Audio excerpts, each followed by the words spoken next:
Hi అండి, అందరికీ నమస్తే. వెల్కమ్ టు అవర్ ఛానల్ మన చేతి వంట విత్ సంధ్య. అరటికాయతో ఎప్పుడు చేసుకునే ఫ్రైలు కూరలు కాకుండా ఈసారి ఇలా కొత్తగా అరటికాయతో పులుసు తయారు చేయండి. చాలా రుచిగా ఉంటుంది. మళ్ళీ మళ్ళీ ఇలానే తయారు చేసుకోవాలనిపిస్తుంది. అరటికాయ పులుసు కోసం అరటికాయల్ని ఇలా తొడిమలు కట్ చేసుకొని చక్కగా పీల్ చేసుకోవాలి. అరటికాయని ఇలా పీలర్తో పీల్ చేసుకున్నా పర్వాలేదు, లేదంటే నైఫ్ తో మధ్య మధ్యలో కట్స్ ఇస్తే ఒక్క ఈజీగా వచ్చేస్తుంది. ఇలా అరటికాయని చక్కగా పీల్ చేసుకున్నాక అరటికాయని ముక్కలుగా కట్ చేసుకోండి. పులుసు కోసం కనుక కొంచెం పెద్ద ముక్కల్ని కట్ చేసుకుంటే బాగుంటుంది. మరీ పెద్దవిగా కాకుండా మరీ చిన్నవిగా కాకుండా ఈ సైజులో ముక్కల్ని కట్ చేసుకొని వాటర్ లో వేసుకోండి. ఈ అరటికాయ ముక్కల్ని కట్ చేసుకున్న వెంటనే వాటర్ లో వేసుకుంటే నల్లబడకుండా ఫ్రెష్ గా ఉంటాయి. అదే మనం వాటర్ లో వేయకుండా బయట ఉంచేసుకుంటే ప్రిపేర్ చేసుకునేలోగానే నల్లగా అయిపోతాయి. ఫైనల్ గా అరటికాయ పులుసు కోసం ముక్కల్ని ఈ సైజులో కట్ చేసుకొని వాటర్ లో వేసుకొని పక్కన పెట్టుకోండి.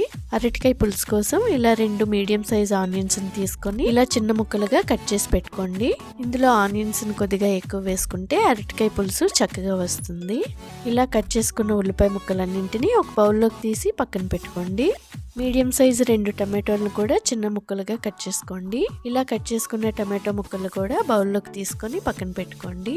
అరటికాయ పులుసు కోసం ఒక నిమ్మకాయ సైజ్ అంత చింతపండుని ఒక బౌల్లోకి తీసుకొని చింతపండుని క్లీన్ గా వాష్ చేసి ఇందులో వాటర్ ని యాడ్ చేసుకొని ఒక 10 నిమిషాల పాటు నానబెట్టుకోండి. ఒక ప్యాన్ లో 3 టేబుల్ స్పూన్స్ వరకు ఆయిల్ ని వేసుకొని ఆయిల్ హీట్ అయ్యాక 1/2 టీ స్పూన్ ఆవాలు వేసుకోండి. ఆవాలు చిటపటమన్నాక మనం ముందుగా కట్ చేసుకున్న ఉల్లిపాయ ముక్కల్ని ఇందులో వేసుకోండి.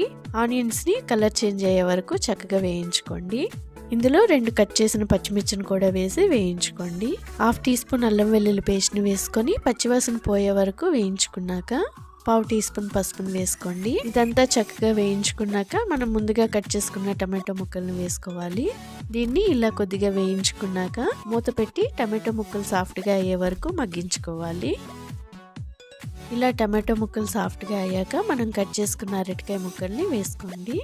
దీని అంతటిని 2 నిమిషాల పాటు వేయించుకొని మూత పెట్టి మగ్గించుకోండి. అరటికాయ ముక్కలు కొద్దిగా సాఫ్ట్ గా అయ్యాక ఇందులో 2 టేబుల్ స్పూన్స్ వరకు కారం వేసుకొని 1 టేబుల్ స్పూన్ సాల్ట్ ని కూడా యాడ్ చేసుకొని ఇదంతా ఒక 2 నిమిషాల పాటు వేయించుకొని మూత పెట్టి ఒక 10 నిమిషాల పాటు చక్కగా మగ్గించుకోండి.